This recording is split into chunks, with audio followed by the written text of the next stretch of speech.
საპროტესტო აქცია გამართეს ვეტერანებმა ვეტერანთა დეპარტამენტში, ისინი დეპარტამენტის ხელმძღვანელობისაგან და ხელისუფლებისაგან იამანიძის ქუჩაზე არსებული ჰოსპიტალის ნორმალურ ფუნქციონირებას ან ალტერნატიული ფართის გამოყოფას მოითხოვენ, სადაც ჰოსპიტალი განთავსდება.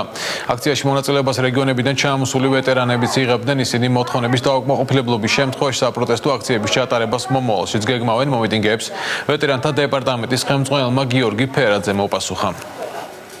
ვეტერანების საერთო გადაწყვეტილება იყო ასეთი, რომ კიდევ ერთხელ ეთხოვოს ხელისუფლებას არის რამდენიმე შენობა, რომელიც სწორედაც რომ მორგებულია აი ამ პრობლემის გადაწყვეტისათვის. აქციის მონაწილეების მოთხოვნა ბუნებრივია, გასაგებია იქიდან გამომდინარე, რომ აშფოთებთ ეს თემა, თუმცა მათი მოთხოვნის გარეშეც ხდება ბუნებრივია ამ ალტერნატიული ფართის მოძიება და შესაბამისად განთავსება ამ ალტერნატიულ ფართში ჰოსპიტალის. ჩვენ ვალდებული ვართ ბუნებრივია, რომ დაუდგეთ გვერდით ვეტერანებს და შევეცადოთ ყველაფერს, რომ ვეტერანების უკეთესი პირობების შექმნა შევძლოთ და არა გაუარესება.